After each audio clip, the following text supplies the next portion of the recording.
जय हिंद दोस्तों, स्वागत है आप सभी का आज की एक नई वीडियो में। दोस्तों आज की इस वीडियो में आप सभी के सामने विज्ञान वरदान है या अभिशाप है, इस टॉपिक पर बहुत ही सरल और इम्पोर्टेंट निबंध लेकर के आ चुका हूं। यदि आपका भी बोर्ड एग्जाम होने वाला है तो आज की वीडियो आपके लिए सबसे ज़्यादा इम्पोर्टेंट है, क्योंकि ये निबंध बोर्ड एग्जाम में प्रतिवर्ष पूछा ही जाता है। इसलिए आप सभी को ये निबंध जरूर तैयार कर लेना है।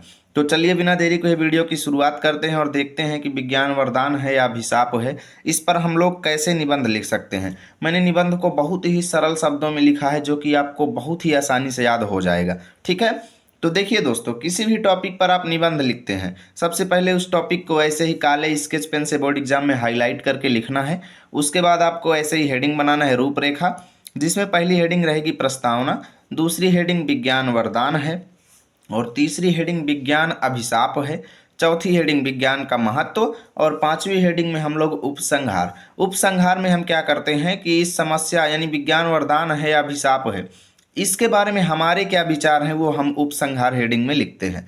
अब हम बारी बारी से सारी हेडिंग्स को डालेंगे और लिखेंगे, चार चार छः छः लाइन सभी हेडिंग में। तो प्रस्तावना हेडिंग डालेंगे और लिखेंगे कि विज्ञान आज ईश्वर की भांति सर्वव्यापी हो गया है। अर्थात जिस तरीके से ईश्वर जो है पूरी दुनिया में हर जगह विद्यमान है, वैसे ही इस पृथ्वी के प्रत्येक कोने में आपको विज्ञान देखने को मिलेगा। मानव जीवन का कोई ऐसा क्षेत्र नहीं, कोई ऐसा कोना नहीं जहां विज्ञान ना हो। विज्ञान की बदौलत आज मानव जीवन एक रंगीन कल्पनाओं का सुनहरा संसार बन गया है। जो कभी हमारा सपना हुआ करता था, उन सब को विज्ञान ने आज साकार कर दिया है। इतना हम लोग प्रस्तावना में लिखेंगे। उसके बाद आपको अगली हेडिंग विज्ञान वरदान है, वो यहाँ पर काले पेन से डालना है और लिखना शुरू करना है कि विज्ञान मानव जीवन के लिए वरदान के समान है। वरदान में क्या होता है, हम अपनी पसंद की चीज़ें मांगते हैं, परंतु विज्ञान ने आज हमें हमारी सारी समस्याओं का हल कर दिया है। जिस कार्य को करने में महीनों लगते थे, विज्ञान की वजह से वो काम चुटकियों में हो जाता है। विज्ञान ने हमारे लिए अनेक प्रकार की व्यवस्था उपलब्ध कर दिया है। विज्ञान की वरदायिनी शक्ति ने मानव को अनलिमिटेड यानी अपरिमित सुख समृद्धि प्रदान किया है। अतः हम विज्ञान को एक वरदान कह सकते हैं। इतना हम लोग लिखेंगे दोस्तों। देख सकते हो एक पेज हो चुका है। टोटल 4 पेज निबंध लिखेंगे तभी पूरे 8 से 9 अंक हमको मिलेंगे, ये बात याद रखिएगा, अन्यथा नंबर कट जाएंगे। अगली हेडिंग हमने बनाया विज्ञान अभिशाप है, और लिखेंगे कि वास्तव में देखा जाए तो जितना विज्ञान हमारे लिए वरदान है ना, उतना ही विज्ञान हमारे लिए अभिशाप भी है दोस्तों। ठीक है, क्योंकि नई नई मशीनों और यंत्रों के आविष्कार से लोगों का रोजगार खत्म हो रहा है, क्योंकि मजदूरों की जगह लोग यंत्रों से काम करवा लेते हैं। ठीक है, मोबाइल फ़ोन के आविष्कार से छात्रों और छात्राओं का भविष्य खराब हो रहा है, क्योंकि अधिकतम बच्चे उसका दुरुपयोग कर रहे हैं। परमाणु बमों के आविष्कार से मनुष्य के लिए खतरा बन गया है। एक देश दूसरे देशों पर हमले कर देते हैं, जिससे आगामी पीढ़ी को परेशानी होती है। कहने का तात्पर्य यह है कि विज्ञान हमारे लिए अभिशाप के समान है। यदि हम विज्ञान का दुरुपयोग करते हैं, ठीक है, यानी यदि हम विज्ञान का दुरुपयोग करते हैं तो ये हमारे लिए अभिशाप के समान है, ये बात याद रखिएगा।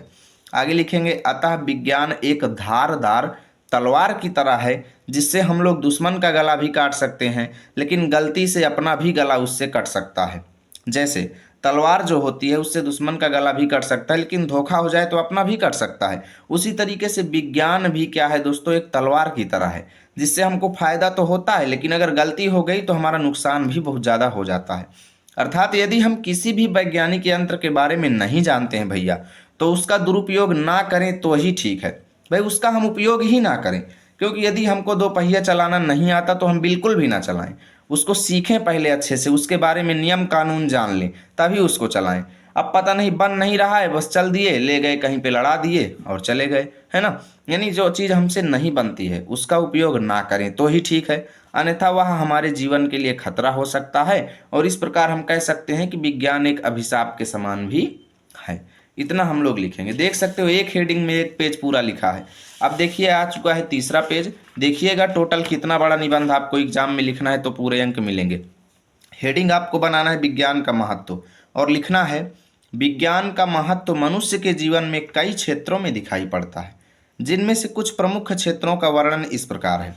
पहला नंबर, परिवहन के क्षेत्र में विज्ञान का क्या महत्व है। देखिए, पहले लंबी यात्राएं जो हैं वो सपने के समान लगती थी।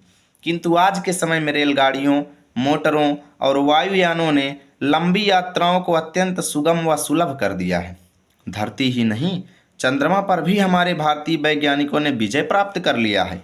ठीक है, अगली हेडिंग संचार के क्षेत्र में लिखेंगे टेलीफोन, टेलीग्राम, व्हाट्सएप, ईमेल आदि के द्वारा क्षण भर में संदेश पहुंचाए जा सकते हैं। रेडियो और टेलीविज़न के द्वारा कुछ ही पलों में एक समाचार विश्व भर में फैल जाता है। ये है संचार के क्षेत्र में विज्ञान का महत्व। उसके बाद कृषि के क्षेत्र में लिखेंगे ट्रैक्टरों, ट्यूबवेलों, रासायनिक खाद एवं कीटनाशकों, उन्नत किस्म के बीजों के आविष्कार से कृषि उत्पादन में पर्याप्त बढ़ोतरी हुई है, जिससे विश्व की बढ़ती जनसंख्या का पेट भरना संभव हो सका है। देख सकते हैं एक हेडिंग में ये भी पूरा पेज हो गया। अब आ गया हमारा लास्ट पेज। ऐसे ही आपको निबंध पूरा लिखना पड़ेगा दोस्तों। चिकित्सा के क्षेत्र में अब इसमें लिखेंगे आधुनिक चिकित्सा पद्धति इतनी विकसित हो गई है कि अंधों को आंखें और अपंग को अंग मिलना संभव हो गया है। सीटी स्कैन, एमआरआई के आविष्कार ने एक नई क्रांति ला दिया है। ठीक है, अब सबसे लास्ट में हम हेडिंग डालेंगे उपसंहार और लिखेंगे विज्ञान के विषय में विचार करने पर यह बात तो स्पष्ट है कि विज्ञान एक ओर वरदान है तो दूसरी ओर अभिशाप भी है। किंतु विज्ञान अभिशाप तभी होगा जब हम इसका दुरुपयोग करेंगे। ठीक है, विज्ञान हमारे लिए हरदम वरदान होगा, अभिशाप तब होगा जब हम उसका दुरुपयोग करेंगे। ठीक है ना, इसलिए हमें विज्ञान का दुरुपयोग नहीं करना चाहिए और विज्ञान द्वारा दिए गए वरदानों का लाभ लेना चाहिए। विज्ञान द्वारा विनाश तभी होता है जब व्यक्ति अपने कलुषित, कुंठित और बुरे विचारों से उसका उपयोग ईर्ष्या की वजह से दूसरों को नुकसान पहुंचाने के लिए करता है। आप क्या करें कि यार हम लाते हैं एक बम लाते हैं, पड़ोस वाले घर में फोड़ देते हैं, उसका घर बिगड़ जाएगा। यानी क्या करते हैं, तभी विज्ञान से विनाश होता है जब लोग उसका गलत उपयोग करते हैं, ईर्ष्या जलन की वजह से दूसरों को नुकसान पहुंचाने के लिए करते हैं। ठीक है, यहाँ से दोस्तों मैंने पूरा निबंध आपको दिखा दिया है। यदि वीडियो अच्छा लगा है तो ज़्यादा से ज़्यादा लाइक करो, दोस्तों के पास शेयर करो। मिलेंगे आप सभी के साथ अगली वीडियो में, तब तक के लिए जय हिंद, जय भारत।